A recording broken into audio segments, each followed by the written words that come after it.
तो नमस्ते सभी को, आप सभी को हरे कृष्णा, राधे राधे। तो कैसे हैं आप लोग?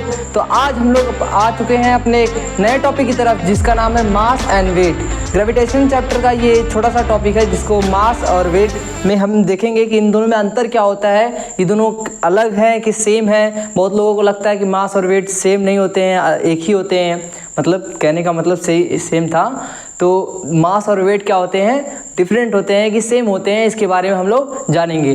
तो ये देखेंगे पहले कि मास क्या होता है और वेट क्या होता है। तो मास जो होता है, जैसे मैंने लिख के यहाँ रखा है, तो जल्दी जल्दी आप लोग कॉपी और पेन लेके रेडी हो जाइए। तो यहाँ पर इसको नोट कर लीजिए। जैसे मैंने लिखा है यहाँ पर मेजरमेंट ऑफ इनर्शिया, और यहाँ पर वेट क्या लिख दिया है, weight is the force by which earth attract the object. ये लिखी हुई बातें हैं, ठीक है। तो मैं चलिए आपसे एक क्वेश्चन पूछता हूँ, क्या बताइए आप मुझे, क्या आपको लगता है कि वेट और मास क्या होते हैं, सेम होते हैं या डिफरेंट होते हैं? तो आपको जल्दी जल्दी बताना है, सोच के, ऐसे नहीं, जल्दी जल्दी मतलब नहीं, ऐसे नहीं, सोच के बताना है आपको कि दोनों सेम होते हैं कि डिफरेंट होते हैं, ठीक है। तो आपने सोचा होगा अरे सेम तो ही होते होंगे, अलग तो नहीं होते हैं। अलग होते हैं ना, होते हैं कि नहीं होते हैं? होते हैं सर, होते हैं नहीं होते हैं। क्या होते हैं, अलग होते हैं या होते नहीं हैं? चलिए कुछ भी हो, आप छोड़ दीजिए उसको। अब जो मास और वेट है ये दोनों अलग अलग टॉपिक होते हैं, ठीक है। मैं इतना बता रहा हूँ आपको, तो इसको आप लोग को समझ लेना है। अब ये अलग किस बेसिस पे होते हैं और इनमें क्या अंतर है उसको देखिए। तो मास क्या है, मेजरमेंट ऑफ इनर्शिया, ठीक है। तो इनर्शिया क्या होती थी? इनर्शिया होती थी कि कोई भी ऑब्जेक्ट है अगर वो रेस्ट पोजीशन में है तो अपनी रेस्ट पोजीशन को ही बनाए रखना चाहती है। यानी कि अगर मान लो एक मैं हूँ, ठीक है, मैं रेस्ट पे हूँ, तो मैं चाहूँगा मैं रेस्ट पे ही रहूँ। अगर मैं मोशन में रहता, अगर मैं दौड़ रहा होता, तो मैं चाहूँगा मैं अपनी इस मोशन को बरकरार रखूँ। यही होता है इनर्शिया। यही क्या होता है, इनर्शिया। इनर्शिया अपने स्टेट जो होती है उसकी, उसको मेंटेन करने की, जो इनर्शिया को हिंदी में बोलते हैं जड़त्व, यानी कि वो अपने स्टेट को क्या करती है, मेंटेन करने की कोशिश करती है। जब भी उसके ऊपर कोई भी फोर्स लगता है तो उस समय जो प्रॉपर्टी होती है मैटर की, ताकि अपने स्टेट को उसी में ढाले रखे। जैसे मैं मान लो इसे रुका हूँ, ठीक है। अब जो है कोई मेरे ऊपर फोर्स लगाया, तो फोर्स लगाएगा तो मैं चाहूँगा कि मैं रेस्ट में ही रहूँ। इसी प्रॉपर्टी को बोलते हैं इनर्शिया। अब मैं रेस्ट में रहूँगा तो मान लो एक भारी मास है, ठीक है, एक मान लो ब्लॉक है। अब मान लेते हैं एक ब्लॉक है। अब मान लो कि एक ब्लॉक है, ठीक है, इसका वेट है 50 का, जो मास है 50 kg है, और एक मान लो ब्लॉक है जो 5 kg का है, ठीक है। अब जो इसका मास है 50 kg और इसका मास कितना है 5 kg, तो अगर तुम इसको इस पर फोर्स लगाओगे, ये तो इजीली मूव कर जाएगा, इजीली मूव कर जाएगा। बट ये इजीली मूव कर पाएगा? नहीं कर पाएगा। अब इसको मूव करने के लिए हमें क्या करना पड़ेगा, लार्ज फोर्स अप्लाई करना पड़ेगा। यानी स्मॉल फोर्स से इसको हम लोग मूव नहीं कर सकते। इसका मतलब इसके अंदर कुछ ना कुछ तो प्रॉपर्टी होगी, कुछ ना कुछ तो प्रॉपर्टी होगी। ये क्यों मूव नहीं किया? क्यों? क्योंकि इसके पास इनर्शिया ज़्यादा है, इनर्शिया ज़्यादा है। अब कैसे पता चला? क्यों? क्योंकि देखो मैंने फोर्स लगाया, हाँ, अब वो मूव नहीं किया, मूव नहीं किया। जब मूव नहीं करेगा तो इसका मतलब उसी प्रॉपर्टी को तो इनर्शिया बोलते हैं। अब जब उसी प्रॉपर्टी को इनर्शिया बोलते हैं तो उसी इनर्शिया के कारण ये क्या था, लंबे समय तक ज़्यादा फोर्स अप्लाई करने के बाद भी रुका था और ये मूव कर गया। तो इसी इनर्शिया, इसके पास कितना इनर्शिया है कि अपने आप को रोके रख रहा है। मैं इस पे फोर्स लगाए जा रहा हूँ, इस पे फोर्स लगाए जा रहा हूँ, बट ये मूव ही नहीं कर रहा है। इस पे लगाया, मूव कर गया। यानी इसका इनर्शिया क्या है, कम है, इसका इनर्शिया ज़्यादा है। तो ज़्यादा इनर्शिया है इसलिए ये मूव नहीं किया। इसका मतलब है कि इसका मास ज़्यादा था। तो मास क्या होता है, मेजरमेंट ऑफ इनर्शिया। यानी कि कोई के ऊपर, किसी भी ऑब्जेक्ट के ऊपर हम जो फोर्स लगा रहे हैं वो अपने आप को फोर्स से कितना रेजिस्ट कर पा रहा है, कितने फोर्स के कारण जो इफेक्ट आने वाला है उसको कितना रोक पा रहा है। जैसे बाहर से कोई मारा हमें, ठीक है, अब हम कोई ना कोई इफेक्ट हमारे ऊपर हुआ, अब हम कितना रोक पा रहे हैं, ठीक है, उस इफेक्ट को इनर्शिया बोलते हैं। उसी की मेजरमेंट को क्या बोल देते हैं, मास। तो आई होप मास आपको क्लियर हो गया होगा।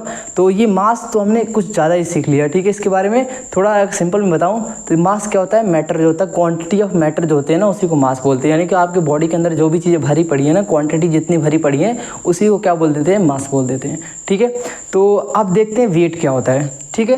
तो वेट क्या होता है, weight is the force by which earth attract the object. यानी कि ये क्या होता है, एक फोर्स होता है, ना कि कोई क्वांटिटी। यानी कि इनर्शिया का एक स्टेट थी, तो ये क्या होता है, फोर्स होता है, ना कि कोई क्वांटिटी। अब ये फोर्स क्या करता है, अब ये फोर्स होता कौन सा है, ये होता है ग्रेविटेशन फोर्स। यानी कि जो अर्थ होती है वो किसी भी ऑब्जेक्ट को एक ग्रेविटी होती है हर एक प्लैनेट की। अब हर एक प्लैनेट की अलग अलग ग्रेविटी होती है, ठीक है। तो अलग अलग ग्रेविटी होती है हर एक प्लैनेट की, और हर एक प्लैनेट हर एक ऑब्जेक्ट को अलग अलग तरीके से घिसता है।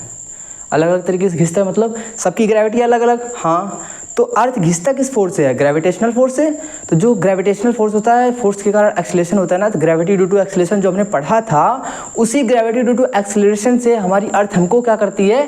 अट्रैक्ट करती है। तो जो अर्थ फोर्स लगा के किसी ऑब्जेक्ट को अट्रैक्ट करती है अपनी तरफ, यानी वर्टिकली डाउनवर्ड, हमेशा अर्थ को वर्टिकली डाउनवर्ड देखा जाता है ना। इधर हम हैं तो हम किधर घिसते हैं? इधर, ना कि उधर।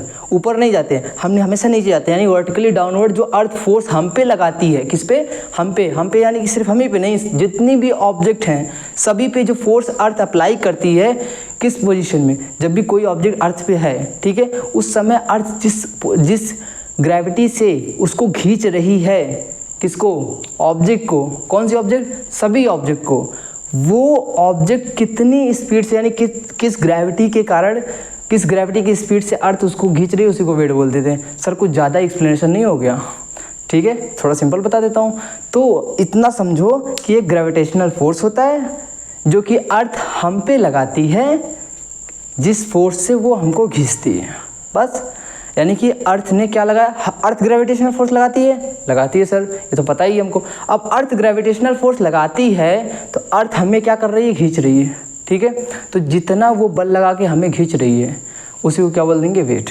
अब हमारा वेट अगर मान लो हमारा मास ज़्यादा है तो यानी कि वेट ज़्यादा होगा ना। अब ये कैसे आया? देखो, जो वेट होता है ना, वेट क्या होता है? एक फोर्स ही तो बताया मैंने। तो फोर्स क्या होता है? मास इंटू एक्सीलरेशन, ठीक है। फोर्स क्या होता है? Mass into acceleration. अब जो ये फोर्स क्या है? वेट है, यही तो वेट होता है। मैंने क्या बताया? Weight is the gravitational force, ठीक है। अब मास क्या होगा? बॉडी का मास। एक्सीलरेशन क्या है? जी। क्या है? जी। तो यहाँ से वेट का फॉर्मूला बन के आता है वेट इक्वल टू mg। तो जो ये वेट इक्वल टू mg हमारा बन के आया है यहाँ पर, यही से इसी से हम लोग क्या निकालते हैं? वेट निकालते हैं। अब अर्थ पे है, मान लो ये हमारी अर्थ है, इसका जी तो सेम रहेगा। मान लो ये अर्थ है, तो ये किसी न किसी ग्रेविटी से हमें क्या कर रही होगी? खींच रही होगी। मान लो यहाँ पर कोई ऑब्जेक्ट है, इसका कोई मास है, अब इसको जी ग्रेविटी से नीचे अर्थ क्या कर रही है? खींच रही है। तो इसकी ग्रेविटी जो अर्थ की होती है लगभग सरफेस पे क्या हम लोग लिख चलते हैं? सेम लिख चलते हैं। जब इसकी ग्रेविटी सेम रहेगी तो ये जो वेट होगा इसका हो जाएगा mg, यानी mass of the object and gravity of the earth. अब ये ग्रेविटी हर एक प्लैनेट से चेंज होती रहती है, इसीलिए हर एक प्लैनेट पे अलग अलग वेट हमारा होता है। बट मास क्या होता है? अभी बताओ। मास क्या होता है? क्वांटिटी ऑफ मैटर, यानी जो भी हमारे अंदर कुछ भी, जैसे हमारे अंदर जो भी मटेरियल भरे पड़े हैं, पानी है, जो भी कुछ, किडनी है, लीवर है, सब जितनी चीज़ें, सारी चीज़ें हैं, वो क्या होती है? हमारी मास होती हैं। तो मास कहीं चेंज होता है? मान लो तुम गए मून पे, मास चेंज हो जाएगा तुम्हारा? सर वेट तो चेंज होता है। हाँ, क्यों? क्योंकि ग्रेविटी, तो मून पे ग्रेविटी अलग, अर्थ पे ग्रेविटी अलग, तो वेट चेंज हो जाएगा। बट मास क्या तुम्हारे किडनी, लीवर, हार्ट ये सब गायब तो नहीं होंगे ना?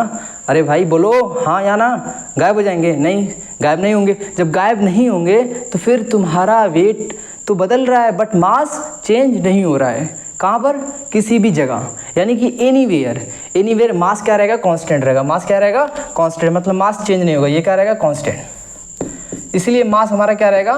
Constant, no change. इसमें कांस्टेंट का मतलब नो चेंज। मास क्या होगा? नहीं बदलेगा, चाहे आप किसी भी प्लेनेट पे चल जाइए, बट वेट इसका बदल जाएगा। क्यों? क्योंकि वेट हमारा जी पे डिपेंड कर रहा है। तो जितने ग्रेविटी हर एक प्लेनेट की अलग अलग होती है, तो वेट क्या होगा? हर एक प्लेनेट पे अलग अलग होगा। तो इतनी ये बात थी हमारी कि मास क्या होता था? मेजरमेंट ऑफ इनर्शिया ही होता है, जिसको हम लोग क्या मानते हैं? कांस्टेंट मान के चलते हैं। तो अब मुझे बताओ, तो ग्रेविटी अर्थ पे, ठीक है, अर्थ जो है, अब इसकी ग्रेविटी जी है सबके लिए। हाँ, सबके लिए। तो जी पे तो कोई इफेक्ट नहीं होगा। तो अगर हम मास बढ़ा दें, मास क्या कर दें? बढ़ा दें, तो वेट बढ़ जाएगा? बिल्कुल बढ़ जाएगा। तो इसका अगर हम लोग वेट निकालें 50 kg का, तो इसका वेट जो है ज़्यादा आएगा mg, यानी कि 50 इंटू जी अगर 10 मान के चलें, कितना आ जाएगा? 500, ठीक है। अब ये 500 और इसका वेट निकालें तो कितना आ जाएगा? 5 इंटू 10 यानी कि 50। तो देखो इसका वेट कम आ रहा है, इसका वेट ज़्यादा आ रहा है, यानी कि हमारा जो वेट होता है ये डायरेक्टली प्रोपोर्शनल होता है किसके? मास के। यानी जितना ज़्यादा मास उतना ज़्यादा वेट। अब ये न्यूटन क्यों लगाया? अब बताओ इसकी यूनिट क्या होगी? मास को हम लोग किस में लिखते हैं? मास को हम लोग देखते हैं केजी में। किस में देखते हैं? केजी में। अब वेट की यूनिट, अभी मैंने क्या बताया, वेट क्या होता है, फोर्स होता है, और फोर्स की यूनिट क्या होती है, फोर्स की यूनिट होती है न्यूटन। तो फोर्स की यूनिट न्यूटन होती है, तो वेट भी एक फोर्स ही है जिसकी यूनिट क्या हो जाएगी, न्यूटन। कौन कौन केजी बोल रहा है, हाँ आ रहा है, केजी कोई बोल रहा है, केजी नहीं होती है, न्यूटन होती है, ठीक है। तो इसकी यूनिट न्यूटन और इसकी यूनिट केजी। तो वेट किस पे डिपेंड करता है, मास पे, मास ज़्यादा तो वेट ज़्यादा, अगर मास कम रहेगा तो वेट हमारा क्या रहेगा, कम रहेगा। तो ये दोनों अंतर था मास में और वेट में, ठीक है। तो उम्मीद करता हूँ आप लोगों को दोनों कॉन्सेप्ट समझ में आया होगा। तो एक आंसर दे दीजिए, एक क्वेश्चन है उसका आंसर आप लोगों को देना है, ठीक है। तो आप लोग मान लीजिए जो भी सामान लेके आते हैं, ठीक है, वेइंग मशीन देखी होगी, हाँ देखी होगी, रोज़ देखते हैं, रोज़ तो नहीं देखते हैं बट कभी कभी देख लेते हैं, ठीक है। तो वेइंग मशीन जो होती है उस पर हम लोग जब कोई भी ऑब्जेक्ट रखते हैं तो उसका वो क्या मेज़र करता है, वेट मेज़र करता है या फिर मास मेज़र करता है। सर हम तो लाते हैं, मान लीजिए 1 किलो केजी, मान लो आप लोग 1 किलो आम लेके आए हैं, ठीक है, तो वो उसका क्या मेज़र करके लाते हैं। सर 1 किलो, किलो का मतलब होता है कि मास, सर मास मेज़र करके लाते हैं ना। जो वेइंग मशीन होती है वो क्या मेज़र करती है, मास मेज़र करती है या वेट मेज़र करती है। मेरा क्वेश्चन ये है, मेरा क्वेश्चन क्या है कि जो वेइंग मशीन है, मान लो ये वेइंग मशीन है, ठीक है। अब ये वेइंग मशीन है, अगर मान लो यहाँ पर तुम खड़े हो, अब ये वेइंग मशीन तुम खड़े हो, तो ये वेइंग मशीन जो यहाँ पर नंबरिंग करेगी, ये जो दिखाती है वो क्या क्या दिखाती है। सर यहाँ पर केजी दिखता है हमें, और केजी जो होता है वो होता है मास, यानी कि वेइंग मशीन जो होती है हमारी वो मास को मेज़र करती है। ये सोच रहे हो, इतना अगर सोच पा रहे हो तो कुछ कुछ दिमाग काम कर रहे हैं, और जो ये भी नहीं सोच रहे हैं तो उनके लिए तो सब बढ़िया है, कोई दिक्कत नहीं है। अगर ये इतना सोच पा रहे हो तो कुछ हद तक सही है, ठीक है। और जो नहीं सोच पा रहे हैं कोई दिक्कत नहीं हो, वो सब सबसे बढ़िया है, वो कोई दिक्कत नहीं उनके लिए, ठीक है। तो ये जो ये आप सोच रहे हैं कुछ हद तक सही है, बट जो ये मेज़रमेंट इसकी नहीं है, जो ये वेइंग मशीन है ना, ये मास मेज़र नहीं करती है। सर फिर यहाँ पर केजी क्यों दिखाता है। अब यहाँ पर केजी इसलिए दिखाता है क्योंकि वो मास मेज़र होता है। क्या कॉन्ट्रडिक्शन है कि ये केजी में है इसलिए इसको मास, ये मास डिटेक्ट कर रहा है बट ये मास डिटेक्ट नहीं करता है। कहना क्या चाह रहे हैं आप, ये जो होता है हमारा वेइंग मशीन ना, ये हमारा वेट मेज़र करता है, फिर ये केजी क्यों दिखाता है। केजी इसमें इंटीग्रेट होता है, मतलब इस मशीन के अंदर कुछ चीज़ें होती हैं, इंक्लूड होती हैं अंदर ही अंदर, जो उस वेट को किस में बदल देते हैं, केजी में बदल देते हैं। यानी कि अगर इस आदमी का कुछ ना कुछ वेट होगा, हमेशा वेट मेज़र होता है, इसका कुछ ना कुछ मास होगा। अब जी से मल्टीप्लाई करेंगे तो वेट कैसे निकलता है, वेट निकलता है हमारा W=mg। कैसे निकलेगा, W=mg, ठीक है, W=mg। अब कुछ ना कुछ मास होगा इसका, बिल्कुल होगा। तो ग्रेविटी अर्थ की, यानी कि उस मास में 10 से मल्टीप्लाई करके वेट मेज़र कर लिया, कौन, इस मशीन ने। तो उस मशीन ने जितना मान लो उसने मेज़र किया 50 न्यूटन इस आदमी का वेट, ठीक है। तो क्या करेगी मशीन, उसमें एक ऐसी सर्किट लगी होती है, मतलब कुछ भी ऐसे मान लो कि एक ऐसा टूल लगा होता है, जैसे कोई ना कोई तो हर टूल क्या करता है, अलग अलग काम करता है। तो उसमें मान लो इस मशीन में कोई ना कोई टूल लगा है, तो वो मशीन क्या करेगी, 10 से मल्टीप्लाई कर डिवाइड कर देगी, तो इसका मास कितना आ गया, 50 kg। यही मशीन क्या करती है, यहाँ पर शो करती है। यानी मेज़र क्या किया इसने, मेज़र वेट किया, बट हमें मिला क्या, केजी। तो हमने सोचा मास मेज़र किया, मास मेज़र नहीं किया, मेज़र वेट करती है, बट उसको 10 से डिवाइड करके हमें क्या दे देती है, मास दे देती है। तो ये होता है अंतर इस वेट में और मास में, ठीक है। तो ये वेट मेज़र करती है, मास मेज़र नहीं कर पाती है, ठीक है। मास कैसे निकलता है, 10 से डिवाइड कर देते हैं, यानी ग्रेविटी से। अब 10 से हर जगह कर देंगे, नहीं, कोई दूसरा प्लेनेट होगा तो उसकी ग्रेविटी से। अरे देखो भाई, वेट क्या होता है, mg। तो अगर हमें मास चाहिए तो g से डिवाइड तो करेंगे, इस g को कहाँ ले जाएंगे, यहाँ पर ले चले जाएंगे, g से डिवाइड कर दिया। अब ये g क्या है, ग्रेविटी ड्यू टू एक्सीलरेशन। हर प्लेनेट की क्या होती है, अलग, तो हर प्लेनेट की ग्रेविटी अलग, तो हर प्लेनेट पे मास तो सेम रहता है, वेट अलग अलग हो जाता है। बात समझ में आ रही कि नहीं आ रही है। तो हम हर प्लेनेट की ग्रेविटी से अगर उस वेट को क्या कर देंगे, डिवाइड कर देंगे, तो हमको उसका क्या मिल जाएगा, मास मिल जाएगा। तो उम्मीद करता हूँ आप लोगों को दोनों टॉपिक अच्छे से समझ में आया होगा कि मास क्या होता है और वेट क्या होता है। तो बस पढ़ते रहिए। आप सभी को राधे राधे, मिलते हैं, धन्यवाद।